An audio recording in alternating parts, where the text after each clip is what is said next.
So if you're currently unemployed, here's what you got to do. Number one is you got to apply. You got to apply at your state Department of Labor website, and that's where you get started. Boom. So now every state has different qualifications. So in Texas, Florida, and Pennsylvania, they got qualifications like you need to be actively seeking work in order to qualify for unemployment. And then you can't refuse what's called meaningful work, whatever that means. So that's number one. Number two, if you're collecting unemployment benefits, how long does that last? Now, usually it lasts 12 to 30 weeks. But with part of the CARES Act, they said, listen, buddy, we're going to add another 13 weeks onto unemployment benefits. Not so bad. So they're there for you. They're giving you money.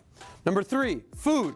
SNAP. This used to be called food stamps. You can apply for that. There's local food banks. There's local food programs. Let me tell you something. When it comes to unemployment and when it comes to food, you should have no shame in your game. These are programs to help you eat, live, and survive. Have no shame in your game. Let me tell you something. I talk about money. I'm a 40-year-old man right now. Let me tell you something. When I was 23 and I lost my first job, I collected unemployment.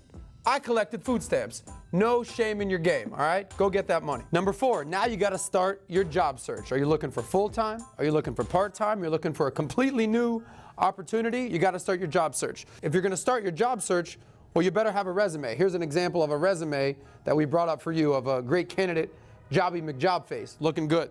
Number two, you got to reach out to job recruiters. Number three, you got to update your LinkedIn profile. These are things you need to do in order to start finding some work. Update that LinkedIn profile. So the number one question that a new job will ask you is this: how did you improve during COVID?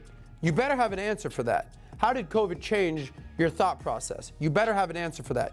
You better prepare for this line of questioning. Every job is going to ask you these type of questions. So there's a hot tip for you. Number five, work on your skills. Why? Because skills pay the bills. Here we go. So you got to be making sure that you're focusing on careers or jobs that are in demand, right? Like if no one's hiring for what you want to do, you got to pivot. So make sure that you're working on in-demand job skills. There's free online college courses, tons of them. Coursera, Harvard, Yale are offering free online courses. Check them out. Categories like coding, data science, leadership, free classes, free courses, focus on that. Understand that you might be working remote. Understand what Zoom is, Slack, different things like that technologically that can advance your career. All right, you can intern, you can volunteer, you can fill that resume so you look good. And if you're thinking about becoming an entrepreneur, well, you've come to the right place, baby. On Valuetainment, there's hundreds and hundreds and hundreds of videos explaining all the things that you need to know about becoming an entrepreneur. And number six, very underrated, don't forget about your mental health. There's a lot of time staying at home right now. Maybe you're not talking to people. If you're having problems, talk it out. You can do yoga, you can meditate, physical exercise. You're not alone. Make sure that your mental health is positive and that you're not going down a negative path. All right, so what does it all come down to? Well, check this. Things are very unclear right now. We know that. But what is clear?